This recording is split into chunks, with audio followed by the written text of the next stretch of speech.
Welcome to Prompted and Unfiltered, where the group of business owners ask AI for a topic and we discuss. This week, AI wants to know how to build a loyal community around your brand. Topic number one, your brand voice and story. How sharing your authentic story creates an emotional connection. Do you guys use specific stories in your everyday business? Yeah. Sometimes. So, what do we think AI is talking about here, though? I mean, we may not use it, but Patrick, what do you think about brand voice and story when relating to customers and kind of building your brand? I think brand is important to your identity as a business. Short, sweet, to the point. Brittany, where are we at? Brittany, what's your story? What's your story you can give to Yeah. somebody? I'm not Why do prepared for you this. I don't do? like being put on the spot. Okay, no, let's make it Why more do specific. I? Time out. Why do you do what you do? You own a bookstore. You own a fantasy romance bookstore. Why do you own a fantasy romance bookstore? For my love of the book. They make me happy, and being able to sell them will make someone else happy. So that's why I sell fantasy and romance books. It's put a little joy back in the world. Great answer, right? Building your story. You like reading them, put you in a different world most of the time, which is what it is. But just giving that opportunity to somebody else, like it's huge, right? Being able to convey that to customers, um, I think it definitely helps in building a brand. I based around a lot of my stuff, and I do funny TikToks and different things there. Like I enjoy humor. I enjoyed that aspect. But I also, came from very little growing up. So one of my big points, that I'll bring up to customers, um, is going to be, hey, you want to be better today than you are tomorrow, and I want to see everybody succeed. That's part of the brand that I'm trying to build around all of my businesses, my networks, my whatever. Is do better today than yesterday, and your story is never written till it's written. So it's kind of what I like to do.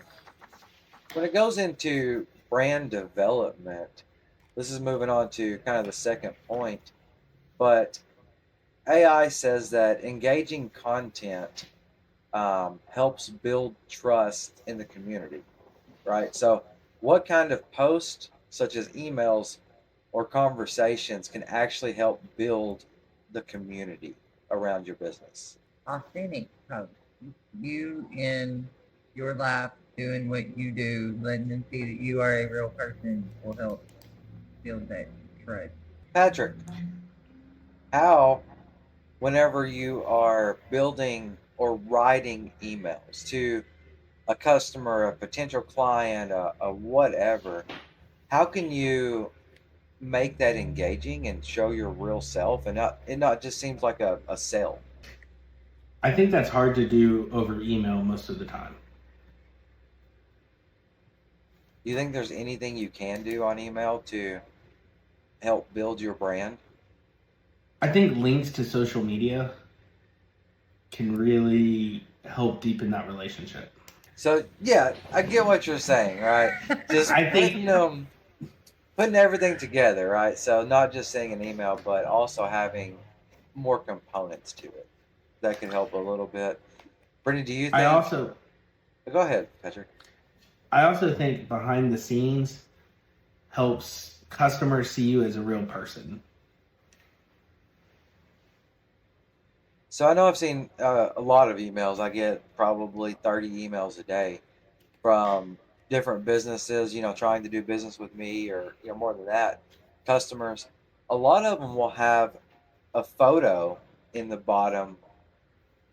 Do you guys think that that photo helps build brand trust? And would it matter what photo is on there? Most I see is professional photos, professional headshots. Do you think that photo matters when it comes to trying to build brand awareness or trust? Not when your face looks like this. I don't think it helps with trust so much. It's just more for brand recognition, I guess. Okay. I do know that it helps the people who walk up to us randomly at Walmart. Maybe so. Um, that says, "Hey, I saw you," or whatever. Um, I saw your email post or your email picture. I don't think anybody's ever said that to me. I saw your picture in an email. Maybe. No. It could happen. Maybe. Yeah. I think the biggest factor, whether it is email, just my opinion, in building brand trust around, your social media, your emails, your conversations, your whatever with people, is what you guys already talked about. Authenticity, being authentic with everybody, giving your beliefs. Everybody knows the popular belief, I guess. Like they know what is right and wrong, but in order for somebody to do business with you, they like to know what you're about, I think. So going on to number 3, we're gonna get through these fast today, and then I got some stuff at the end to talk about. But it says also building your brand and loyal community. One factor is turning customers into advocates, right? How can you go just beyond the transaction and turn, buyers of your product into fans? I think you can do several things. Um, you could do like, um, your own branded merchandise and give to people on certain things. I mean, I don't know exactly how you do it and what you guys do, but like for me, if I put a furnace in or something, give them a T-shirt or something like that, or um, some kind of merchandise, or maybe even a gift card for something totally different than my business. So basically, just giving them some sort of a thank you gift for trusting you with Yep. the services that they have. Whether it's a branded item of yours, which also kind of helps with marketing. It's if they wear your T-shirt, it shows out there, or just a gift card. It's like, hey, we appreciate you for allowing us to fulfill your needs. Thanks for calling us.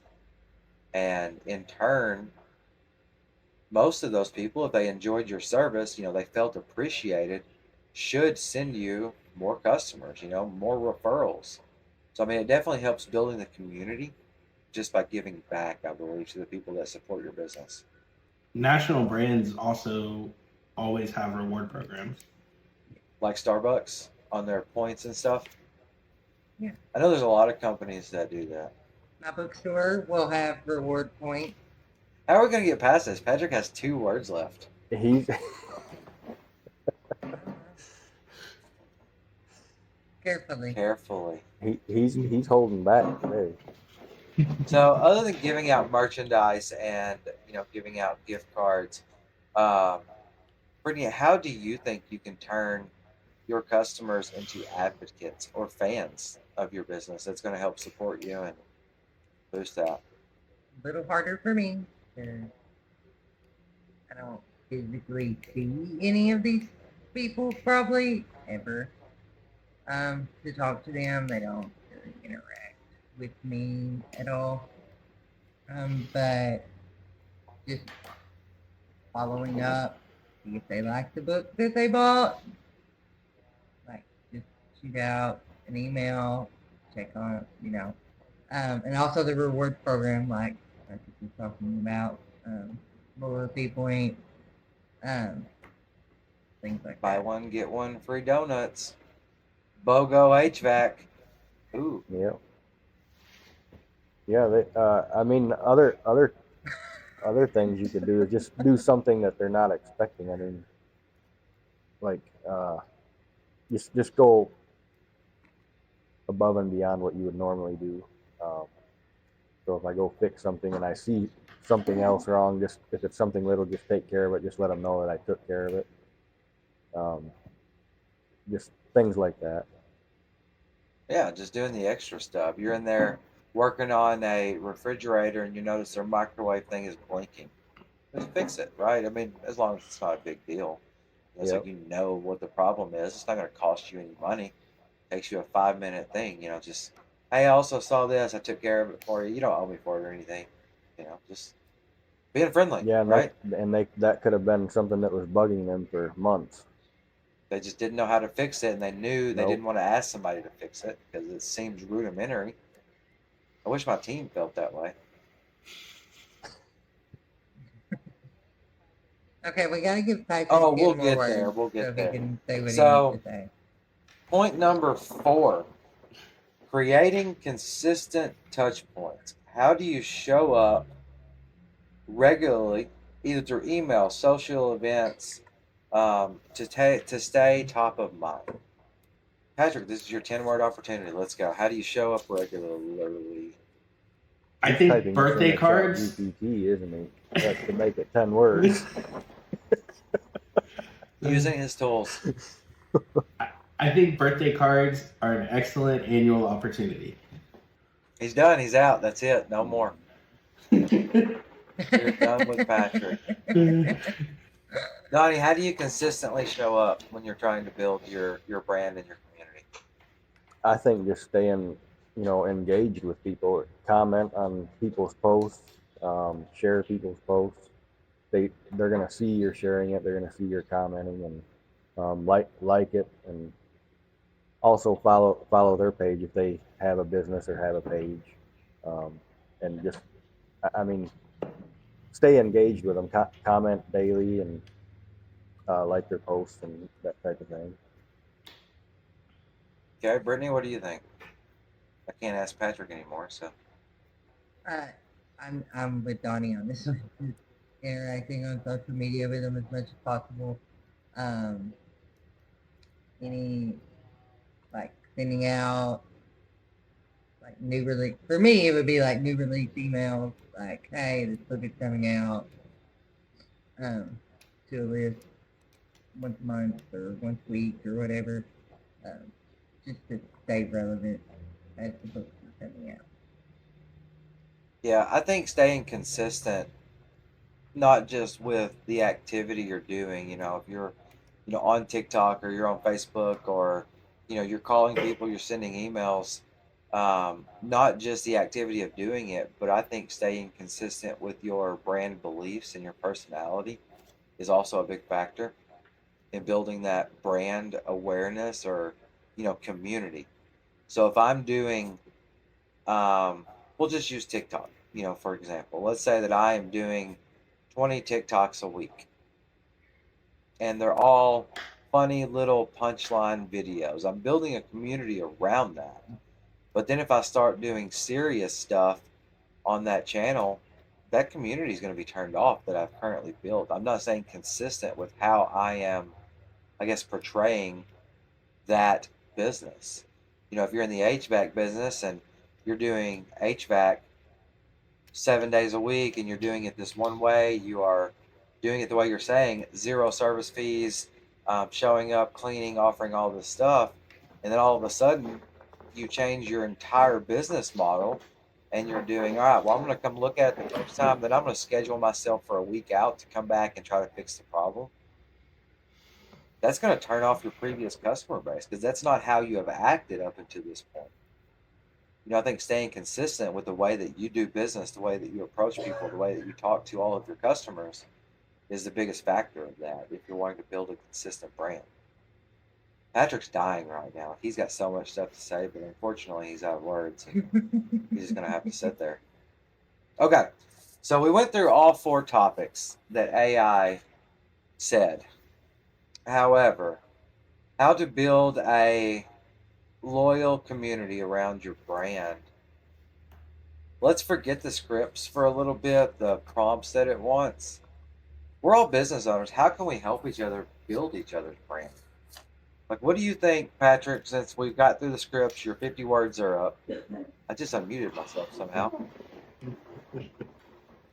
How do you think, from an outside point, because you don't deal with this, what do you think Brittany could do to help build her brand and community around a fantasy romance online only bookstore?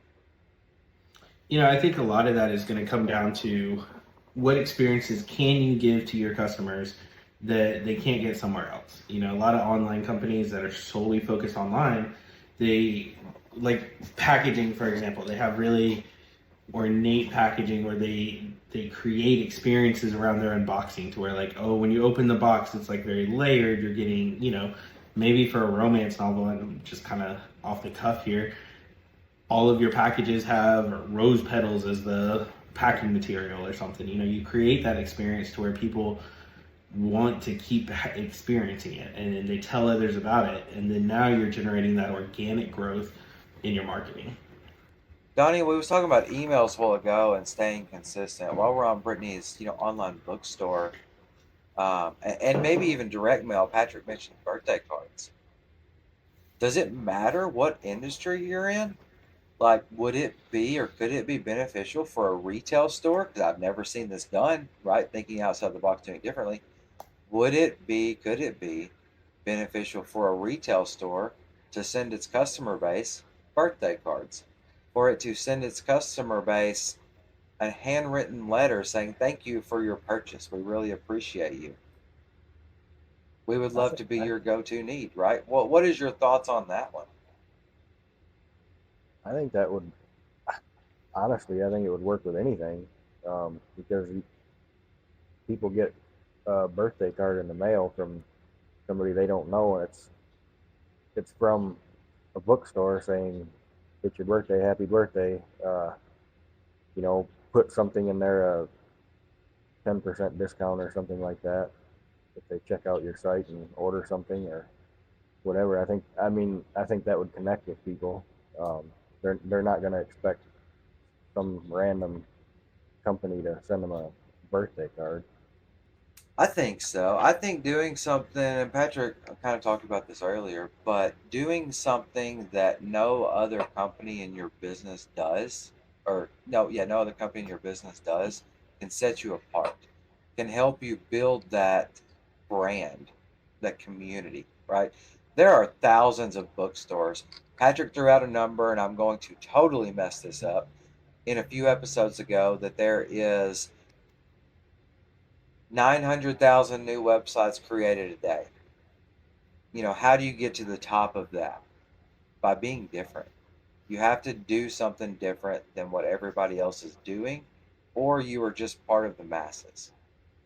Walmart, biggest retailer in the world. They weren't the first retailer. Like, what kind of business is Walmart? It's not retail. I mean, it is retail, but what is it? I would say retail. Yeah, but there's a word. Yeah. Department store. It's like a department store, right? It's got a little bit of everything. It's not a grocery store. It's not a hardware store. It sells everything, but they're not the only company to do that. They're not the first company to do that, but they are the biggest. Why? Because they found a competitive advantage and took it. Disagree. Let's go, Can we Patrick. pause? Can we pause for 1 second? Because would not all of those examples that you gave be retail? Like, wouldn't like department store be a subcategory of retail?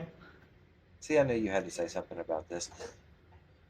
I think of clothing when I think department store. But I mean, that's all still subcategories of retail. So within the retail space, yes, you have Walmart, and then you have Best Buy, and all these. I almost said Walmart and Sam's, and it's like the same thing. But you have Walmart, you have Best Buy, you have all of these things, and I think that all of them, like that goes from the big box stores like that down to the local boutique that's run by some random person. And so I think that all of those could essentially benefit from it. We don't have to necessarily strip away and say only these types of places. I mean, because ultimately anybody can.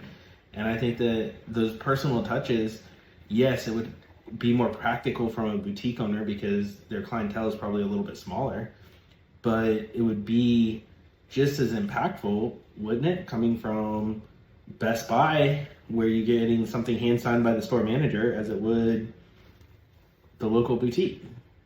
Yeah, I agree. I think it would be impactful in anything, in any business. Yeah, smaller or bigger. I guess I was just using them as an example because when Walmart started, they did it differently. They found something to do that nobody else was doing before them, um, which essentially was deliver lower cost goods to customers everywhere.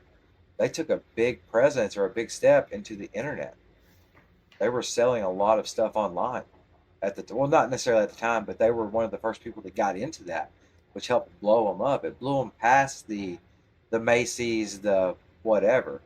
Um, like they found their advantage. But let's take Walmart out, and we don't have to use specific company names, but actually we can. It's fine. When you think of HVAC, Brittany, who do you think about? Absolutely nobody. Patrick, who do you think about when you think of HVAC? The look. Like here. I don't have anybody here. I think about the company right down the street from me Why? because I see their vans every single day on my way to work. Would you use them? Yeah, I mean, that's a loaded question. I tried to use them, but unfortunately, last time they were really far out. Like they were booked up solid. So I ended up going with a different company that was a little bit. They could get to my issue a little bit quicker. So I had every intention of using them, I guess, but I did not. I ended up not doing it. So just because. So of if you that. had an HVAC system tomorrow, would you call the same company you used before or the one down the street? I would. I would probably call the company that I used before first because I have a business relationship with them. And then my next call would definitely be to the people right down the street because they're the closest to me. But you're going to call the person that did stuff with you. Why? Just because the quality of work and I have experience, and so it's always better with what you know than the unknown, at least to me.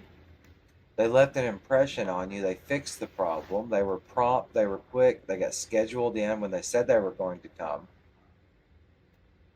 And now that's the service that you received from them. And what if next time they came and they were not consistent on their brand? They didn't show up when they said they were coming. They left your house a mess. Would you call them back for a third time?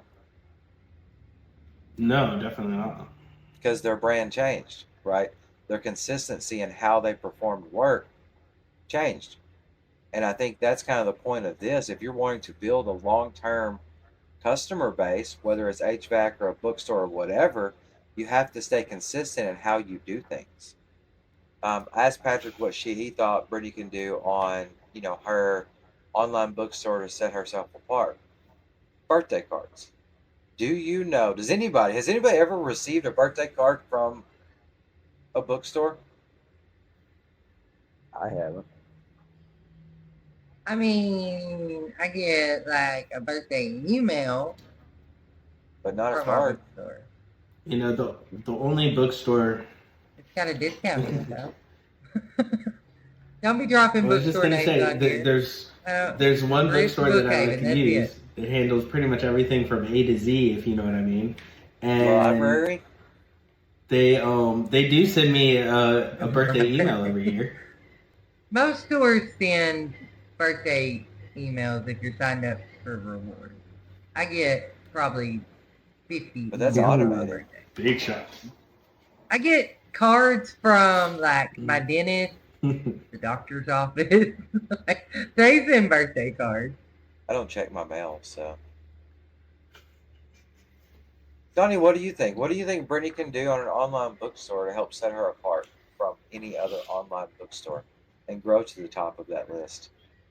Building the community wise, not necessarily, marketing, but how can she use building a loyal community to help grow as a brand? Man, I don't know. Main thing, like you're saying, is staying consistent. So whatever she does start, needs to stay with that, and It's tough, right? it is. Everybody has to figure it out. If you It's really tough because I'm not the one physically shipping the items. So I can't make fancy shipping. can't do that, no. But yeah, I think just doing something different that nobody else is doing, that you yourself would be like, that was nice. I'm glad they did that. Because in every industry, Donnie, you're serving as, an HVAC or an appliance technician. If somebody, let's say you are an appliance technician, but you're busy.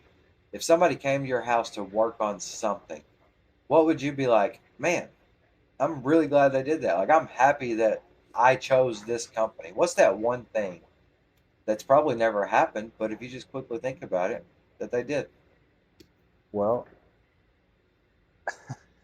when they put windows in our house, I was, I could have put windows in, but it would have took me, you know, probably a couple of weeks doing it because I mean, I'm not a carpenter. I mean, I can do it, but um, I wouldn't get it done very quick. But they came in one day, took all the windows out, got the new ones in, took all the trash and everything with them, and got rid of everything. I didn't have to do anything at all. So being quick and efficient is what people want, right? Yep. When you go to somebody, um, it doesn't matter what industry you're in. I mean, we're in insurance industry, me and Patrick, and we understand that customers' times are valuable. Yeah, we're doing a lot of our work over the phone, and we're having our conversations, but customers don't want to spend 2 hours talking to you. Like everybody has a life, everybody has stuff going on. It doesn't mean they won't, right? It doesn't mean it's not important at times to do that.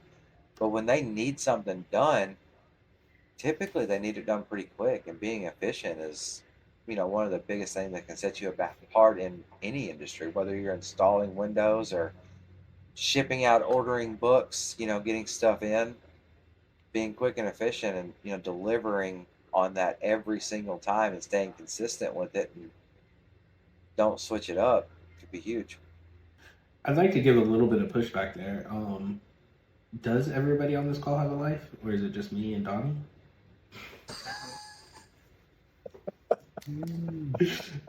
I read books. That's my life. Sure. I read books in a football field parking lot for the most part now because soon it will be 5 days a week, 2 hours a day. We're sitting. So I actually, while we were talking, I had an idea for you. One thing that might separate you a little bit, like there's, especially if that's your category, like the romance type things. A quick Google search said that there was thousands and thousands of these books, like created almost every single month. It seems like. So perhaps something that could set you apart is if you had like a little quiz tool, like where people can go through and fill. You're asking certain questions, and then based on that, it recommends a book, but maybe it's like a little bit more of a niche book and not like, because it seems like from my quick Google search, there's a lot of really popular authors, like the, big time people, and then there's a lot of smaller ones that are still trying to break out. And so maybe you could make a recommendation, hey, here's your, like, let's call them like tier 1 authors, but here's a tier 6 author that nobody's ever heard of, and maybe you can be one of the first ones to experience their book. Something like that could set you apart a little bit. That's unique. Building a quiz. Justin can add it to the list. No. Well, I'd venture to say that ChatGPT, since we're talking about artificial intelligence, could help you build that and probably run that, because you can plug in different characteristics of books. It can learn and make recommendations based on the questions, Just a thought I had. Good idea. Patrick, what's your thoughts now that you're back to talking and we're past the 50-word cap? I did really good on the 50-word cap. Being consistent, we talked about Donnie's big thing on, the service industry is we want somebody to be quick, efficient. What is one more characteristic you would want in a service professional coming to your house to do work? What's that one thing that's different? Was something nobody's ever done? I've never really thought about it, but that'd be kind of cool if they did it. I think about like anytime you have somebody coming into your house, what is the one thing that I'm most nervous about is them upselling. Like, what are they going to find that is outside the scope but really needs to get done, where they're going to find ways to get more money out of me, right? I think that one thing that would really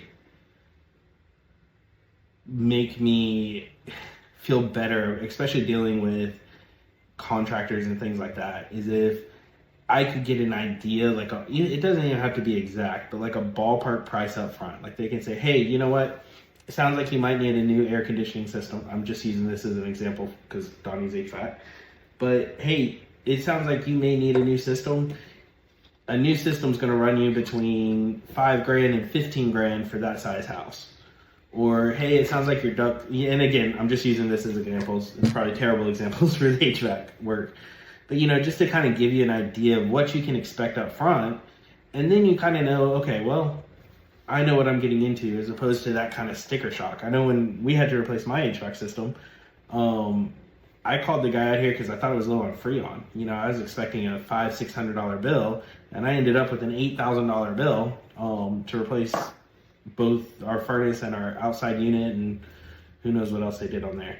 And I think that like having some of that information up front would really make a difference for me, at least, of, hey, now I know what to expect. It's not going to be something simple when they come out. It's probably going to be something bigger. And I know this isn't practical for a lot of industries, but I think that's definitely something that would make an impact for me that I've never experienced before. And that's what I'm actually trying to do with what I'm doing. I've got a system set up where that's why I don't charge a service call. I go out there, I give them a price up front, and I give them like a good, better, best estimate. So here's a good estimate. This would be just to fix it. It's just going to get it by. The next one up would be replace things that need to be replaced in order for it to last quite a bit longer. And then, of course, the next one could be a new unit. But I like to give those prices up front, and then I don't upsell. I just let them pick what they want. See, Donnie's out here already implementing ahead of time the ideas that I think I'm coming up with. He's already like light years ahead of me. I think it's this really is why important. I end up with a 50-word limit. I think it's really important when you're selling anything, whether it be a barista at a coffee shop or, an automotive technician, an insurance agent, that you're transparent with what you're selling. Sales has got a really bad rap, from sleazy salesmen, all this stuff. It's always been depicted that way, that sales is a bad industry. But we know different. It depends on where you're treating it from. The Wolf of Wall Street, right? That was a bad industry. You're selling people that, stuff that they don't need. So I think sales needs to be about transparency with the customer, just like what you're saying, being upfront. Hey, this is what it is. And if you go with the lower option, that's totally fine. It is your choice. This is the problems that come with that. But I will do anything you want. Being honest, open, transparent will help you build your community as well. When it's in the bookstore and somebody inquires about, hey, what's this writer thing? And if you don't like that writer, don't be afraid to say, it's not my favorite. I would recommend this one based on the quiz you took, based on your interests, based on what you like, going along the lines of what Patrick did. Not many people ask us questions in any industry. They just say, hey, what's the cheapest I can get away with? But it's because they're scared of sales and they don't want somebody upselling them or pushing something that they don't need. I would agree with that. I would agree too. I that's why I hate going in most places, because just even the gas station. I haven't ran into that here since we've been here, but before we left, we came down to Arkansas. One of the big gas station chains up there. You go in, pay for your gas, and they try and sell you donuts or a cookie that's at the counter. I hate stuff like that. I just want to pay for my gas and go on. I don't want to be bothered with, do you want this or that? If I wanted this or that, I would have came in and bought this or that. Yeah. I get it to a point, but I think it's about educating, and I think it's about the approach. And I've never tried this because I've never worked at a gas station. But if I walked in there and I saw somebody eating a cookie and they're like, hey, this is the best cookie we've ever got. If you want to try something, they're on aisle 6. That's different. I might be like, let's go get a freaking cookie. Not, hey, do you want to buy a cookie with your gas today? No, I don't want to buy a damn cookie with my gas. Like,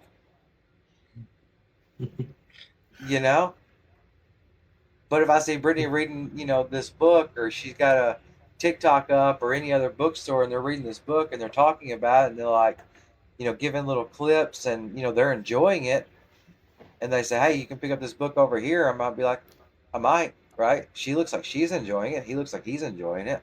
Customer testimonials. Like that's another huge factor that, I mean, real ones, not fake ones, but I think that can help build, a loyal community too. If somebody is willing to go and say, Donnie did a fantastic job while he was in my house. He was quick, efficient, clean, picked up after himself, even fixed my microwave while he was here. Why wouldn't anybody want to use him for that? So is there a right and a wrong way on these, going down this thing, but to ask a customer to be an advocate for your business?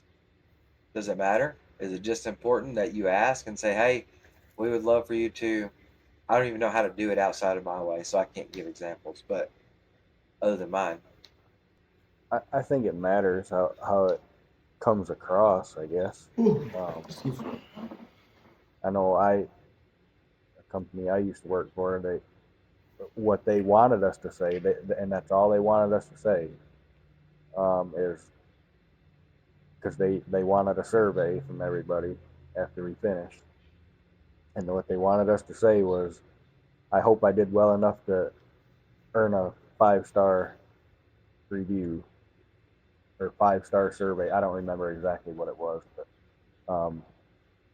that's what they wanted us to say. I hope I did a good enough job to get 5 stars on this. And that's all they wanted us to say.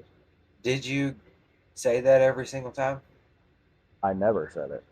Did you ever get a 5-star survey? Well, I did, but to me, then you're swaying that customer to, if they like you but they don't like the company, the way the company does things, then you're swaying them to give a 5-star review, and really that's kind of skewed. It's not really a honest review, in my opinion, I guess.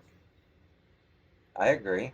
So how do you believe you in the service industry, now being a business owner, should ask somebody, or should you ask somebody at all, to give you a 5-star review? I don't ask them for, I don't ask everybody. Sometimes I'll ask people, but I don't ask them for anything in particular. I just ask them to go give us a review on Google or whatever, or Facebook, either one. But I don't ask for 5 stars or whatever it is. I just ask them to give an honest review. Brittany, you haven't asked for reviews, but it's going to be a part of your business. Do you know how you're going to try to get customer reviews from your bookstore? I don't. I Currently, I have an haven't worked that idea. I out don't yet. know if it would work for you or not, but He just told you his idea. His old company. His old company. He says, "Tell everybody, give me a 5-star review, or I'm not shipping your damn book." well, Yeah. I've seen a few people talking about it, but I've not seen it. I've not seen anybody actually doing it yet. I'm sure there's somebody out there, but getting like a live review, like maybe jump on a Zoom call with them or something and ask them, how they feel about your service, what the books you recommended and things, and get like a recording of it and put that on a website or something for a review. Patrick, what's your thoughts on reviews, and how do you think it matters on how you approach it? Should you approach it like? What do you think? I think really for that you have to understand the purpose of why you're trying to get reviews, right? Like, because it's really twofold. Like, one, you're driving activity to your site, which helps you with the Google algorithms, the Facebook algorithms, all that stuff. And then two, you're trying to get people to, see reviews, read reviews. In that theory, like, if you have 5 reviews per year, that's the most that statistically people are reading. Most people read like no more than 5 reviews for a product or for a service. So if you're just trying to grow your reputation, then in theory reviews aren't all that important. If you're trying to grow your your brand awareness and things like that, then yes, it can be more important because it drives you up in the algorithm. You get more visits to your site, you get more activity. And of course, Google does factor in those reviews. You can correct me if I'm wrong here, Justin, but I think from the information that we have, it's like 3 a week is kind of optimized, 3 to 5 a week or something like that. But I think that yes, they can be very important and valuable, but they're not the end all be all that a lot of people make them out to be. Because I think we can all think of successful businesses that have very few Google reviews, and then we can all think of businesses that are going out of business that have hundreds and hundreds of reviews. So I don't think it's the end all be all. I think it can be a tool, but I think we have to figure out what are we really trying to get from it. Are we trying to increase our brand awareness? Are we trying to drive traffic? Or are we using it to, build our reputation through reviews, knowing that the most recent 5 are really all that matters? I think it's it just really depends on what your perspective is as to how important you need to make this in your industry. I think having authentic reviews, like Donnie is saying, how Patrick's back, is more important. You cut out for a little while, but is more important Sorry. than the quantity. And yes, I agree with you now that you're back, Patrick. I've always been told, I've read, I've seen, documentation or whatever that says get 3 a week, get a ton of Google reviews. But the way I approach it and I look at it is, I don't understand why. I don't know why I would try to get that other than to drive people to my Google page to increase my traffic. I think having less reviews, if they are higher quality, is more important than a volume of reviews if I'm wanting to increase my brand, my customer loyalty, right? If I ask somebody, or if somebody asks me, hey, will you leave me a 5-star review? Absolutely, I'm going to do that. But am I going to send somebody to you, a referral? Am I going to be a repeat customer because you asked me to do a review? Absolutely not. I'm only going to be a repeat customer if you treated me well and you did what you told me you were going to do in a quick, efficient way. And if you do that consistently, you stay consistent in your processes, the reviews will come anyway. And you can still ask people, if you have a good conversation with somebody when you're fixing their HVAC unit, or a good conversation with somebody you sold a book to or whatever, and just say, hey, I appreciate chatting with you. If you don't mind, it really helps me out. Could you leave me a review? Right? It's for the algorithm or whatever you say. People would do it. They would be authentic in that case if you don't coach them to do it a certain way. It looks like Brittany's asleep. Yep, sounds great. It's 8 o'clock. We got to go. I'm tapped out. The dog's Fight taking her. care of barking. Okay, closing thoughts. Anybody want to talk about one last thing, one key takeaway, one thing that might be able to help somebody else on this call with building brand awareness? Do what your competitors aren't willing to do. Stay consistent. I think that there's no necessarily right or wrong way to go about it, but there are more efficient ways sometimes. Yeah, I think staying consistent, doing what Donnie said that your competitors aren't doing. Find the little things that's important. I think if you're trying to build your brand awareness, think about it from the aspect of what I would want. Treat others like you would want to be treated, and go after that. Find that one thing that nobody else is doing in your industry that you could excel at and that you would enjoy as a consumer, and make that a big part of your business. $0 service fees, birthday cards to your retail customers, you know, not being pushy on the sales or the Google reviews. Let it be more authentic and provide the value up front, and you'll go a long way.